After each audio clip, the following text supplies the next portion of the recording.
G'day, welcome to Navadia.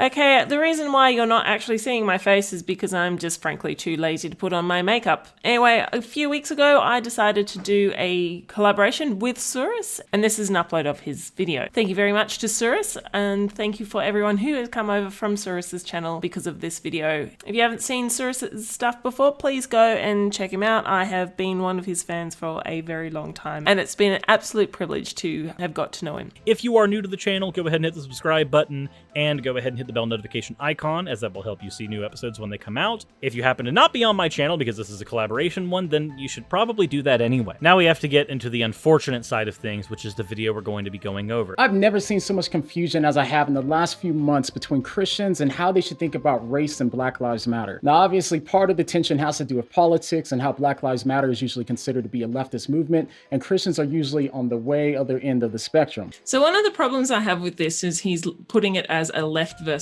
right problem. It's not actually a left versus right thing. It's not conservative versus whatever. It's a progressive movement. You can be a conservative and still support Black Lives Matter. So I'd say while there are more people on the left who generally agree with certain things that BLM stands for, the idea that please do not shoot an inordinate amount of people in the United States as police officers who are supposed to serve and protect us has become a political issue is baffling to me. In the last few months, I've seen a lot of Christians who have been looking for a way to affirm their conviction that Black people matter just as much as everyone else and deserve equality and fairness, but at the same time, they also feel uncomfortable with the organization Black Lives Matter and what they stand for. Well, as it turns out, it's not very hard to affirm your belief in a particular ideology and not support an adjacent organization. Where Black Lives Matter is concerned, it's really even hard to call a lot of it an organization. Black Lives Matter exists as an ideology and also separately as 16 different chapters between the United States and Canada. Let me go ahead and give a comparison for you so that maybe you'll understand where I'm coming from. I am an atheist, but there are atheist organizations that do not represent me, and I am not affiliated with them. Black Lives Matter is the exact same way. I'm sure that for Whaddoyameme here, there are plenty of Christian organizations that he's not affiliated with and do not represent him, and yet he is still perfectly fine identifying as his particular flavor of popsicle Christian. And here's a quick example of why. So if you haven't heard, it appears that someone leaked some Google documents from the Black Lives Matter organization, and these documents seem to be some sort of curriculum that's been created by the organization in order to teach children from early childhood through middle school, all the way through high school, and it's supposed to teach them how to think about race and equality. Well, I have to say, at least he put a link. That makes our lives a lot better. But also, this kind of reminds me of something that's come out in Australia a few years ago that was absolutely 100%, a lot of people did not like it. And it was called the Safe Schools program, and it was designed to stop bullying of the LGBTQIA plus people. And unfortunately, it got shut down because of rhetoric such as, we're going to make kids to go gay, or we're going to force kids to learn how to have sex, or whatever. And it was absolutely nothing like that. This program sounds similar to me, where they're saying we should try and stop people from being racist. But apparently that's a bad thing. In fact, actually, let me go ahead and compare a curriculum like this to something that maybe Whaddoyameme can understand a little better. If you are a child growing up in school in the United States, where we have a separation of church and state, and you happen to discover that you're a Christian. If you, as a child, discover that you're a Christian and want to research more about this, curriculums for Christian education exist for you to utilize to learn more about your Christianity. The existence of those curriculums doesn't mean that they're suddenly going to become mandatory teaching in schools. The existence of those curriculums doesn't suddenly mean that we're going to have this zeitgeist where all schools now have to teach Christian curriculums. Thank goodness. I don't want to deal with any more creationists than we already have to deal with today. Tell me about it. I'm a science communicator. Now, I don't know if this material is going to be mandatory material for all schools, and by next year it's going to be put in all of our school systems. I wouldn't doubt it if so. Again, this is not something that's going to be put in our school systems. I don't see how the existence of supplementary material evades you. unless the only way you can speak is in alarmism. At this point, I don't have that information. As I read through some of these documents, my first thought was just how blatantly logically inconsistent these documents were when they talked about equality. In their early education, kid-friendly guide for teaching kids, we read about the language that they use when they try to coach the teachers into teaching their kids about transgender affirmation. They tell their teachers to say something like this: everybody has the right to choose their own gender by listening to their own heart and mind. Everyone gets to choose if they are a girl, a boy, or both, or neither, or something else, and no one else gets to choose for them. According to the organization, the way that I'm supposed to come to know who or what I am is by listening to my heart. Yes, generally speaking, the way that most functional human beings come to know aspects about themselves is through self-reflection. If you're upset that we're teaching children to engage in self-reflection, then maybe you need to engage in some self-reflection. Also, it's been shown that children actually start to identify their gender by ages 5 to 6, but that does become a little bit more flexible with age. And if my heart tells me that I'm neither a boy or a girl and I'm really something else altogether, like a Lego, then I conclude myself to be that because I'm whatever I feel like I am. So what you're engaging in right now is the fallacy of category error. A Lego is an inanimate object, and even under the ideas of social construction of gender, we have the social construction of a Lego as an inanimate object. A person cannot be a Lego because we have identified socially that a Lego is categorically separate than a human being. If we are to actually remain in the correct category, what genders do we recognize as a society? Well, right now, just as a society on the whole, we recognize a bimodal spectrum of genders. Male, female, and then certain androgynous things that happen to fall in between. Whatever name or label you put on those things is up to you. It's your identity. But none of that's going to be a Lego brick. That's nonsensical. You're engaging in absurdism to make a very flaccid point. Yeah, I can't believe he made the Lego joke. Like, that was bad 5 years ago. It's bad then, it's bad now, and he honestly should be ashamed of himself. Now, first off, if you can be a boy and a girl at the same time and in the same sense as they seem to say above, then the words boy and girl can't mean anything, at least in not any sort of meaningful sense, since you can't be a boy and a girl at the same time without a contradiction. So actually, no. When we accept that boy and girl are societally built definitions, these things are not necessarily contradictory. These things are only contradictory if you have a very narrow scope on what gender is. For instance, if you accept the identification process where gender is concerned, then we have to take a look at someone who is, say, gender fluid. If this person identifies with male characteristics, and I'll go ahead and throw in their experiences dysphoria when they are not performing these male characteristics, then this person is, for that amount of time, male. However, if this person 2 weeks from now, because they are gender fluid and this changes for them, identifies with female, and all of the male characteristics they were building up over the last week start to cause them to suffer dysphoria, now this is somebody who is going to identify as female. They embody both male and female characteristics, mannerisms, performative traits, and depending on the person, might even biologically exemplify these things. There are more chromosomal variations than just XX and XY. Many of these aspects can be embodied by a single individual, and they are only contradictory if you engage in reductionism. So this guy clearly hasn't heard of non-binary or gender fluid people, as you mentioned earlier, but you've also got the biological things such as hermaphrodites. They have the genitalia of both male and female sexes. Even when we look at biology, we still find that aspects of male and female people exist in a bimodal spectrum. There are people who have many biological aspects of males, but also happen to imbibe biological aspects of females, and vice versa. If there is no contradiction, then those words don't really mean anything at all. So, again, those words, because their meaning is not what you're trying to assign them, they don't inherently have a contradiction. The meaning can be separate without having a contradiction. There are societal aspects of manhood and of womanhood that we agree on. Some of these things are performative, like, say, doing the laundry, or doing the dishes, or wearing makeup. A lot of those things, at least here in the States, are considered performatively female. So if a guy engages in them, are they doing a girl's duties? Well, no. Those are things there's no contradiction there of a guy doing things that are performatively female, at least as far as society is concerned. But even worse, did you catch that point there?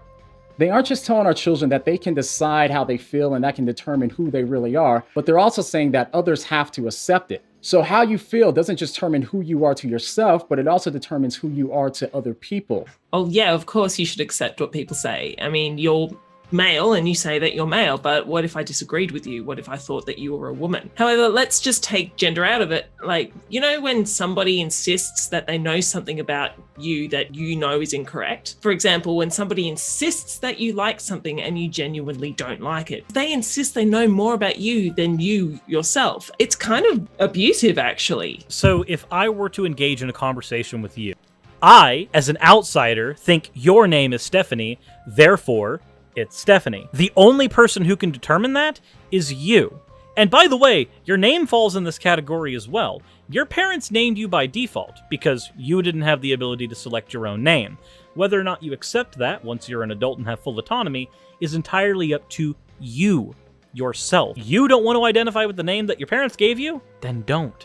You don't have to. And the only person who has the ability to change that is you. It doesn't matter what other people say. It doesn't matter what other people think. Given that logic, what's to stop Trump from becoming the first female black president next week? No, really, if he wakes up tomorrow and believes that he's a black woman, then according to the logic of the Black Lives Matter organization, not only would he be a black female, but the Black Lives Matter organization would have to accept it since no one can tell him otherwise, according to them. Gender and race are not the same thing. While we can agree that these things are both societally constructed, and I'll even be providing a link in the description to a source that shows how we've determined race over the years, it used to literally be just one random marshal going, "Yep, he looks black enough." That's not how we do things now. Now, we engage in a process of self-identification. We've actually done this for several decades here in the United States. And yet, society has not yet fallen into total collapse through this method of self-identification. You know when you have the ability to scribble in that B instead of the W on the cards here in the United States when you're signing out your census? Guess what? That's self-identification. Congratulations. You've already done it. You did it. Congratulations. Congratulations. Congratulations. Congratulations. Congratulations! Congratulations. Congratulations. Congratulations! Congratulations. Congratulations. Congratulations. Congratulations. Congratulations. Congratulations! One of the problems with Trump suddenly self-identifying as a black woman, even taking away the race thing, is that there needs to be a lot of psychological evaluation through multiple professionals that can actually take years to happen for someone to actually be considered a trans person. Not all the time, but often it is required to, just so we know that this person is not trying to pull the mickey. This isn't a flippant thing, and it's almost insulting to all the trans people who had a lot of difficulty getting their gender identity affirmed to just go, oh, tomorrow somebody will wake up and they think they're trans. Let's bring up another argument that a lot of conservative people and transphobic people don't often think about. Would people actually want to transition if it was easy? In a world where transitioning were easy, like incredibly easy, like you could just go to your doctor and go, hey, I need HRT. I'm probably gonna need surgery here in about a year. And is all that good? And the doctor said yes, and you just, woo, out the door, perfectly fine. And everybody accepted your identity immediately as soon as you realized what your identity was. People don't just do things when or because they're easy. People do hard things and difficult things all the time. Ergo, people transition right now, and it's incredibly difficult. Not everybody does things just because they're easy. Irregardless of the fact that it was incredibly easy for me to stuff a spoon into a jar of Nutella back there and eat an unhealthy amount of it this morning for breakfast, I didn't just do that because that was easy. I did it because it was both easy and also I was craving chocolate. I'm sure that there are plenty of people with jars of Nutella in their cabinets that do not routinely take spoons to them simply because it's easy. Usually it's because they are also craving chocolate, and maybe they're sad, which, same, I feel you. If Donald Trump wakes up tomorrow and wants to identify as a black woman, he will need to get psychological evaluation. And in that case, I kind of want him to do that. The planet is on fire. They say, Black women is the building of women-centered spaces free from sexism, misogyny, and male-centeredness. There are some people who think that women are less important than men. We know that all people are important and have the right to be safe and talk about their own feelings. Not to mention, they also talk about patriarchy. So, you pointed to that point, but you didn't actually extrapolate on it. You do know that the idea of egalitarianism means elevating people who are currently disenfranchised into a better state so that they can then be enfranchised into societal norms later. An example of equality versus egalitarianism. Equality is everybody has the same shot at this job. However, not everybody really has the same shot at that job, because Michael over here, even if these are both black men, Michael has a name that could be prescribed to a white man or a black man. Tyrone, over here, has a name that we, at least here in the States, generally assume is a black name.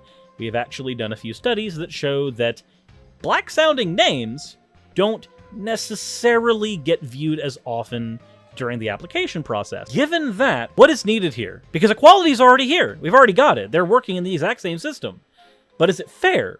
Well, no, it's not fair. And if your response is to say, well, life's not fair, then the difference between me and you is that I want to actually improve the world, and you're perfectly fine with the shithole you live in. So, in a system like this, what do we need to do? Well, we probably need to create a system where people who are currently unemployed can receive some form of sustenance so that they can survive while they are searching for a job, to make up for the fact that they might not be able to get a job due to unfair reasons, even though they exist in a society where all things are equal as far as the application process is concerned. That's the difference between egalitarianism and equality. Egalitarianism gives people a safety net. It can elevate people into a situation where they are better equipped to deal with society. Equality just throws everybody on the ground and says, have at it, regardless of the fact things might not necessarily work out for you. Defining it as a culture dominated and controlled by men's voices and perspectives. Well, if men become men and women become women based off of their thoughts that other people can't see, then there wouldn't be a possible way for Black Lives Matter to conclude that women are oppressed or that culture is dominated by men, since we can't read minds. We can't read minds, but one thing we can do, we can ask people how they identify, and usually people have no problem identifying with their birth sex. So yes, we can't read minds, but remember that point we made earlier about how we generally have the ability to ask people about their identity? I don't have to read your mind to figure out that you're male. I can just ask you, what are your pronouns? How do you identify? These are easy, non-intrusive ways of figuring out someone's identity. There's not a contradiction. You have to actually strawman the idea of gender into absurdism in order for there to be a contradiction here. We can all agree that we can't read minds, but the fact of the matter is that you expect us to think that we can read minds and then tell us that we're deficient in some way. That is not how it works. It's not how life is. If you don't know something, you should ask a question. There is nothing wrong with being asked, what is your preferred pronouns? Isn't this a clear case of the most hateful crime of assuming somebody's gender without asking them? Ah, yes, the did you just assume my gender joke. Another joke that probably should have died 5 years ago.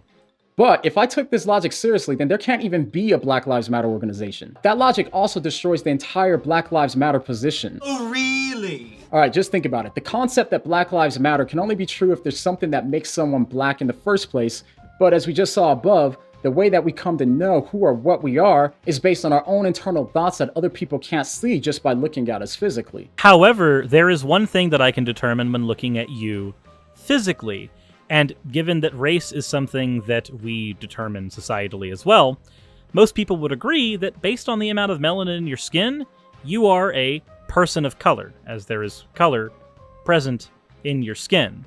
Those are the criterion that we are using for race here. And they are also the criterion used for judgment by police officers when they engage in racial bias, regardless of self-identity. And the thing is, race and gender aren't the same thing. Unless you undergo extensive tattooing or you have vitiligo, which is an autoimmune disease that attacks the color-producing cells of your skin and hair, you cannot change the color of your skin. Unfortunately, people will judge you because of that. People can identify with a culture that is not of their heritage, but just like a non-passing trans person, people will still argue that you are a black person, even if you don't identify as one. All of this is still predicated on the straw man that race factored into the self-identification process that Black Lives Matter is even talking about in their documents, which it wasn't. Even in the one you presented here, they talked expressly about gender. Your race doesn't factor into your gender. They're categorically separate things, but they're both socially constructed. Would you like to know something else that's socially constructed? Money. If the only way that we can tell what someone is if they tell us because we can't read minds, then if that's the case, there can only be discrimination towards people who have already identified themselves to be black. Debunked. No, it's not. Bad joke is bad. Continue. The entire logic of the organization is a logical disaster that, if taken consistently, destroys the very thing that they're trying to establish. So the organization is fundamentally illogical, and Christians are told to be lovers of truth and should be willing to follow the truth wherever it leads. Yeah, Christians are told to be lovers of truth because Christianity does not say a single lie ever at all. There's no contradictions whatsoever. No, not one. Not at all. No, I honestly can't think of any. Also, within Christian literature, Jesus self-identifies as the way, the truth, and the life. And if Christians are taught to love Jesus, then yes, they are supposed to love truth, because Jesus self-identified as the truth, and Christians had to take that self-identification at face value.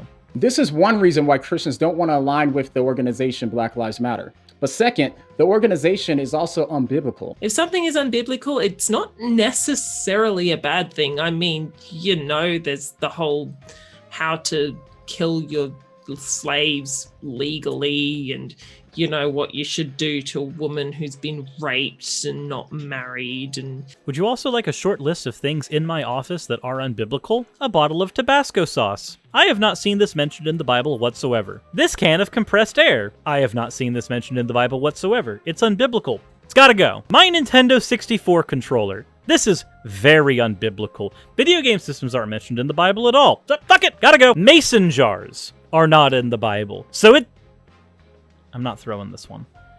Just a very short list of unbiblical things in my office. Something being unbiblical doesn't automatically make it bad, except the Nintendo 64 controller. That thing is actually objectively horrible. If you pay attention to how they talk, they have plenty of unbiblical views that are incompatible with historic Christianity. And one of them is that they're calling for the destruction of the nuclear family, which we as Christians believe is a God-ordained union that in some ways mirrors the gospel. If people were to read the point that Black Lives Matter was making, they'd have a much better understanding of what their argument is. Black villages is the disruption of Western nuclear family dynamics and a return to the collective village that takes care of each other. There are lots of different kinds of families. What makes a family is that it's people who take care of each other. Those people might be related, or maybe they choose to be family together and to take care of each other.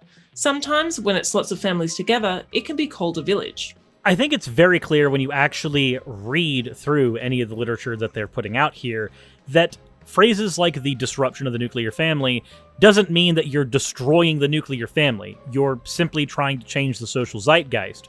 Right now, the social zeitgeist says that the nuclear family is the most stable model, period, and it is the best model for raising children. And right now, I would also have to grant that a lot of the data supports that too. But here's the funny thing. Usually, people operate better as a familial unit when they have the support of their surrounding family. So, if there are families, for instance, not that any of this has ever happened, especially not in good Christian households, but if there are families who happen to be, say, homophobic, it would then be reasonable to assume that these families might not necessarily support their queer children.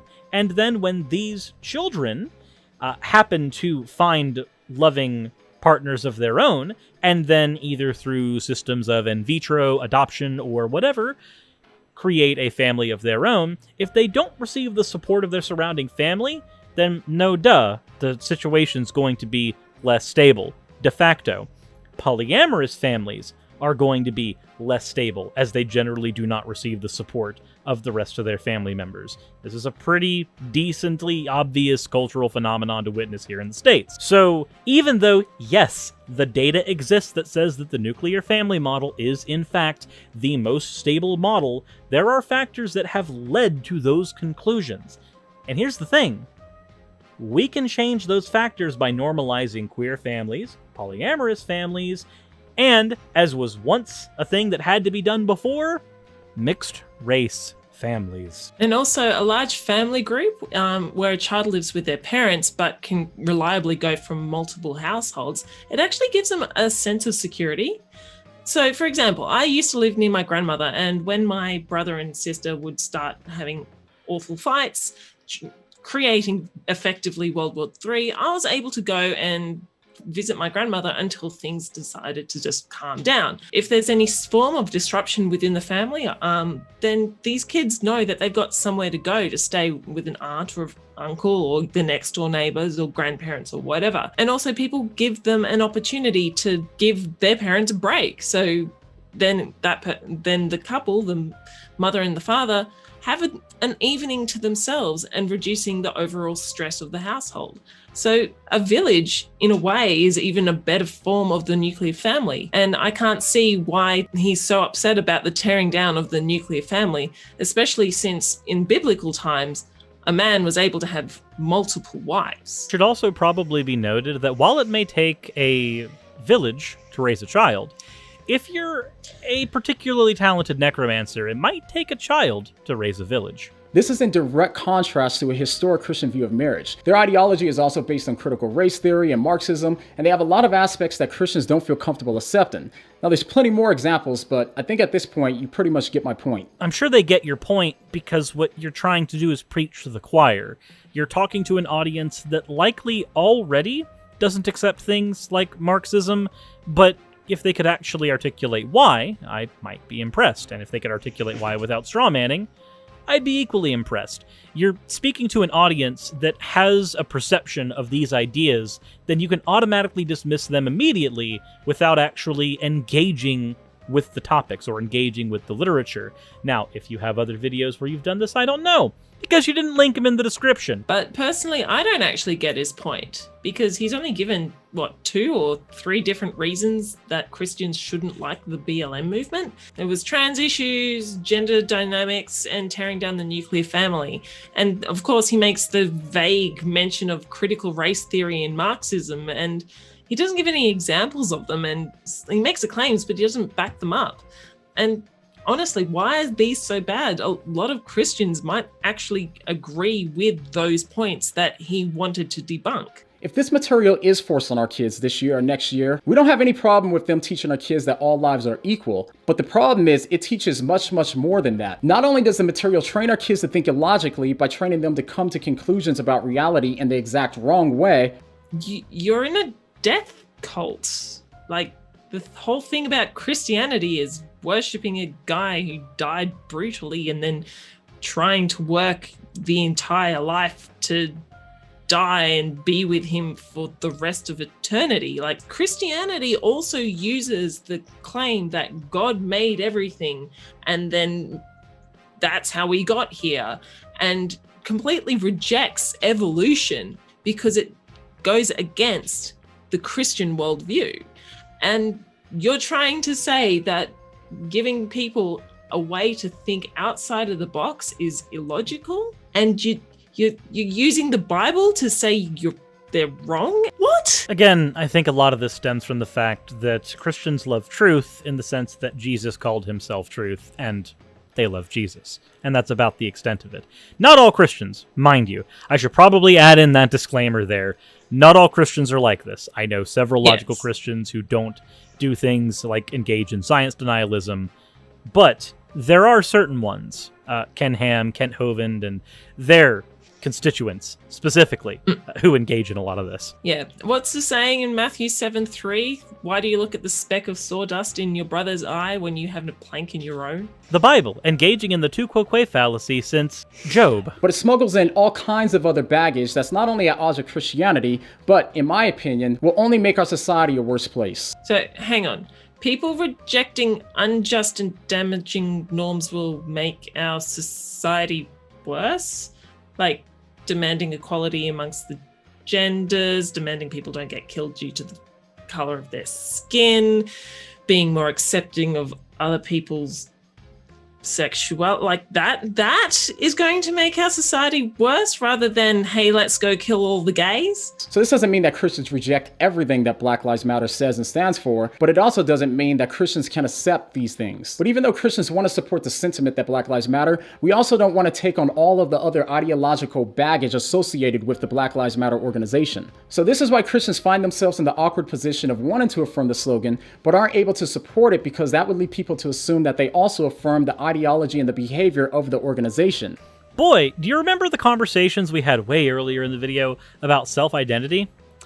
Boy, wouldn't it be weird if there was a convenient mechanism by which we could actually affirm that we agree with a particular ideology or identify with something in particular without taking on all the baggage that comes with it? Gee, almost as if some of the stuff that's being talked about in the Black Lives Matter documentation about identifying with the gender, but not necessarily taking all of the gendered norms that come with it. Just because you're a woman doesn't mean you know how to cook, clean, and sew. Just because I'm a man doesn't mean I know how to change a tire or grill. Just because you identify with a particular gender doesn't mean you have to take on all the baggage of that gender, all these societal expectations of that gender. The exact same concept exists where things like Black Lives Matter is concerned. So, if you had just engaged in this, using some of the logic presented to you in the literature you're attempting to debunk, you actually wouldn't be at a crossroads right now. Holy shit! So that's why I decided to start the hashtag Black Lives Matter to Christ, and also created some t-shirts for Christians if they want to show support for the phrase, but also distinguish themselves from the organization. So now we get into what the whole video is actually about. It wasn't just, I just want to sort out some things that the Black Lives Matter movement is saying that I don't necessarily agree with, but still point out that I think that Black lives do in fact matter. This is an advertisement for a merch line. Yes, that's just not at all immoral at all. Everyone join my Patreon. Yes, now that I'm criticizing him about his merch, I'm going to go ahead and say that based on the opinions I've seen in this video, if he wants to go fuck himself, he can actually do so by following the link in the description of ddlgplayground.com using coupon code /Suris to get 10% off of whatever he decides to gag himself with. What do you guys think? I understand that we went into this with the assumption that we were going to be dealing with an ideological video, and instead we were dealing with an overly long merchandise advertisement. Not what I expected when we went into the video, but let me know in the comment section below what you think was actually going on here. If you are watching this video on Nervardia's channel, then hi, my name is Suris. There's probably going to be a link down there, maybe, hopefully, if Meredith is going to be good and nice and kind. Or if they want to spite me, then maybe not. Of course I'm not going to. I'm a terrible person. And because I'm such a terrible person, I think I probably should not thank my wonderful patrons, especially my $10 Redback Spider patrons, Ada Furball, Lauren Hart, Mary Civitano, Amanda Vogue, and Ross Devereux. I also want to say another very special thank you to my $20 Platypus patrons, Ethan Stroop and Paul Butler. I hope very much that you enjoyed that collab, and please do not check my description below because it clearly will not have any of the information that is required for me to give to you in regards to sending you over to Suris' channel. And if you do somehow find that information, please do not go over to Suris' channel and tell them I say hello.